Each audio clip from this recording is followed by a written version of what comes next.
Hey guys, so we're back. We got Greg, our friendly attorney. He's still here, drinking my coffee. Mr. Rogers thing here. You know what? I should have put on Mr. Rogers. You need shoes. a cardigan to go with it? I love Mr. Rogers. I actually have the writings of Mr. Rogers right up there over top of your head. I love Mr. Rogers.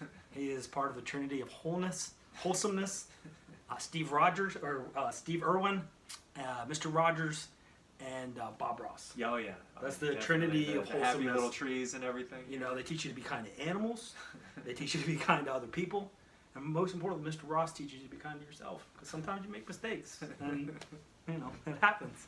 So speaking of mistakes, sometimes people don't plan for their creditors at death. They don't plan for the person receiving the money, and they don't plan for their own creditors. Can you speak to that a little bit? Because that does sometimes encumber, like, passing of assets. For me, it's real estate, but I also get to see, you know, IRAs and other things. Can you talk briefly? I mean, I know there's like thousands of pages you could go on about it, but can you briefly talk about like how that works? Definitely a great topic. A lot of clients who come into my office are, number one, concerned about if there's a lawsuit against them or if there's some claims against them. How exposed are they? How likely is it that their creditors can collect on their assets? And the good thing about being a Florida resident is we have some very generous laws about assets being protected. Your homestead is very strong, and a lot of your retirement assets are exempt.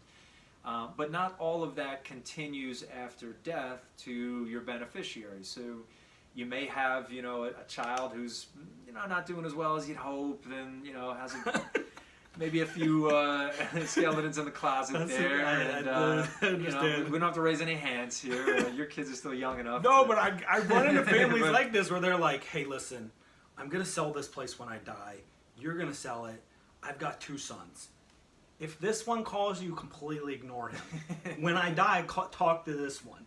Okay. Yeah, or I love them both, but I wouldn't trust this guy with the keys to my Buick. They say that, and they say we're going to give all the money to the brother. He's going to make sure the other one's taken care of. Yeah. And 9 times out of 10, the brother actually does honor that, which is amazing.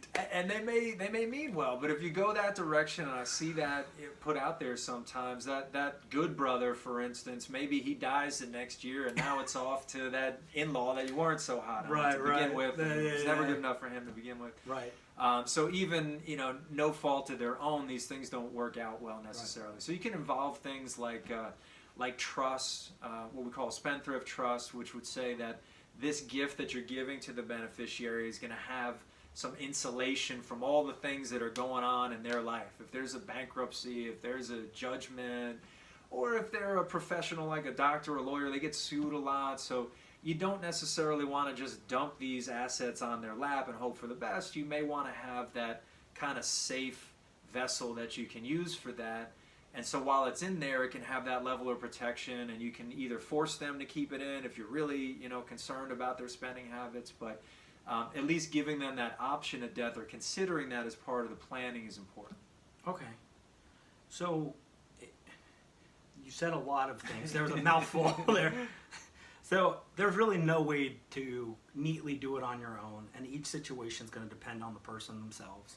And then the intent of those people, you also have to ask, probably as a lawyer, you probably have to ask them some follow-up questions about who's getting the money, because those people may need some additional levels to it to make sure that the assets pass cleanly through to where they want it to go, and navigate our taxes and liability systems. Yeah, there's a lot of looking ahead, and I've found that parents, and I'm a new parent myself, I understand Congratulations.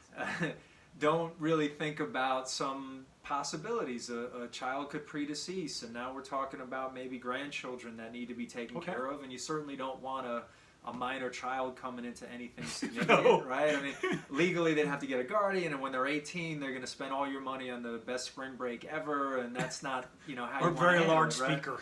Yeah, or all the things that can go wrong there. I'm kind of a doomsday guy running them through some of these issues, but if you plan for them, they're not all that scary. Right. If you just leave it up to chance and hope for the best, then you run into some problems. So it's just a matter of getting all those wishes down and there's a point where you just don't care anymore, and then we stop planning at that point. But not beforehand. When you see them satiate, that's when you The know you've gone far glazing, enough. yeah, are they just running out the door? That's the time. But I mean, usually it's a few steps down the road. You want to make sure you got things covered. And there is a lot of scenarios, so they do need to talk to someone. Never hurts. All right.